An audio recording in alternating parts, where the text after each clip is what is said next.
So Olivier Fleurot, let's start with something that's become a little bit of our pet question.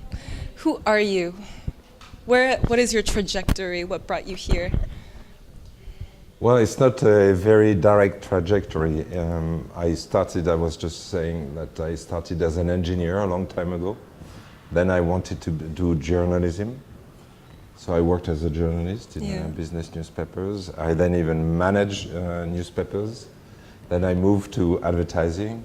I ran Publicis Worldwide within Publicis Group. And 3 years ago, I was asked whether I would be interested in looking after non-advertising activities, including PR in a very broad sense, corporate communication, financial communication, events, etc. And so I'm building now a worldwide network of in this field of PR, corporate communication, and events. And I understand that MSL plays a very special role in the Publicis family. Can you talk a little bit about how it was born, how it's changed since your arrival, your vision for it? Yeah, well, the Publicis Group, unlike many other big holding companies, had not invested as much as, let's say, WPP or Omnicom in this field.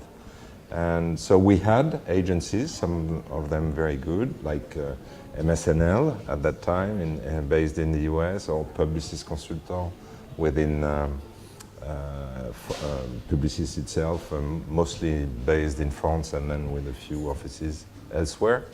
And events. We have very high-level people who can organize very international big events. But all these entities were basically working in silos on their own.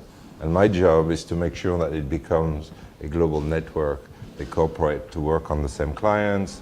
We have a practice where people can share their experience and their knowledge from Brazil to China, including the US and Western Europe.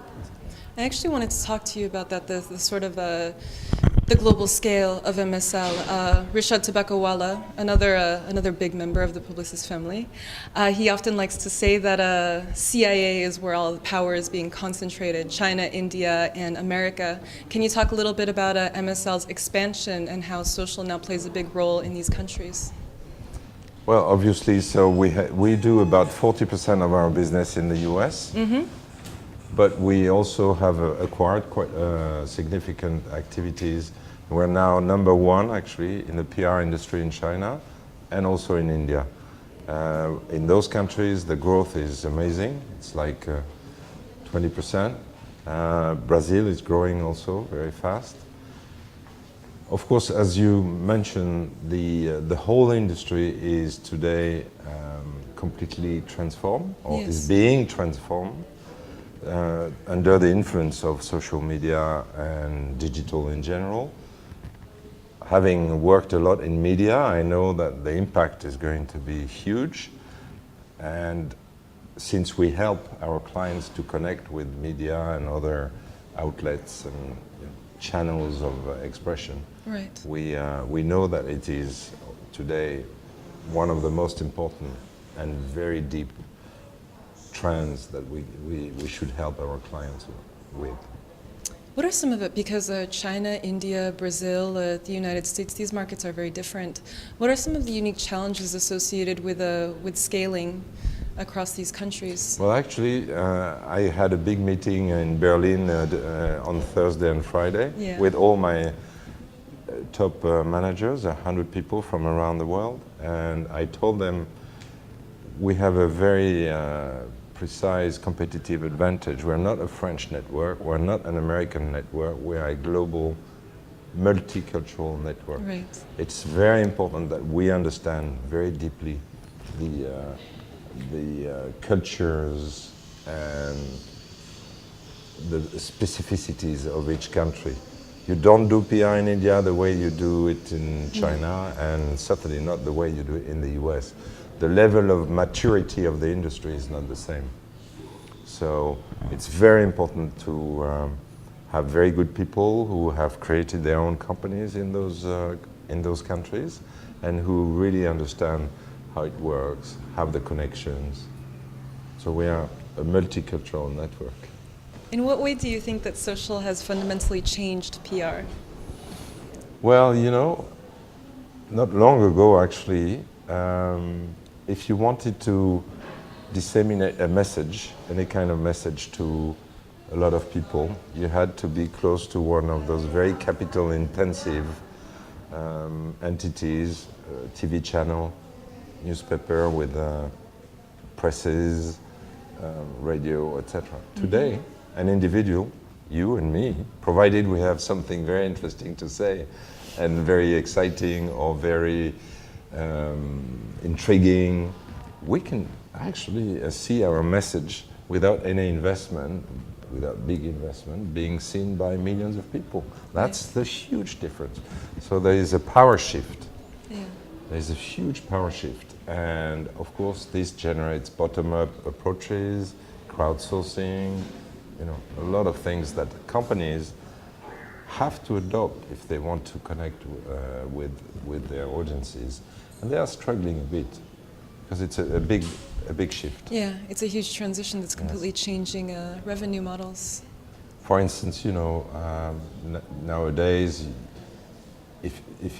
and some of them are still using social media and websites, which is becoming very old now, as a push, in a push model. When you need to understand that conversations are happening now, that can talk about our brands, you know, about people, and whether you like it or not, people express their views and their opinion. They can be positive, they can be negative about those companies, those brands, those managers. You've got to be part of the conversation, not try to push a message. You've got to be part of the conversation. It's very important. It is important. I'm glad that you mentioned that because I also wanted to ask you what advice you would give your peers for the future, for the overall improvement of the industry. Well, I think to accept that we are going to live in a very transparent world. You can still try to hide things, but boy, it doesn't. It is more and more difficult, as we see every day, from very important people. And so I think it is also a new mindset. You know, you need almost to reset and accept that. Again, it's like journalism also has to change.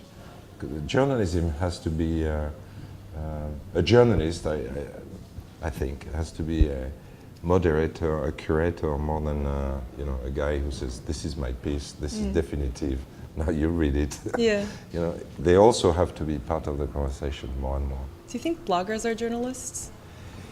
Well, some of them are, definitely, if journalism is about expressing views and strong views and opinions about, but in a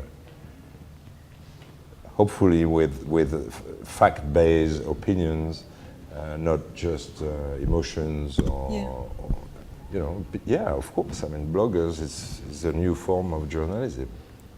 That's a nice thing to hear. And finally, to wrap up, what exactly are you looking for in Cannes this week? New ideas. I'm always on the look for new ideas, new trends, meeting people, connecting, you know, trying to find. I was a member of the first PR jury 3 years ago, I think it was, and it was a great experience. At last, PR was accepted as an art in itself in Cannes, and since then I know that it has evolved a lot, and meeting people from, you know, all around the world. And yeah, I'm trying to understand where and how we can make our company a great global company, and also how we can best serve our clients. So I need to stay ahead of the trends and you know, innovation.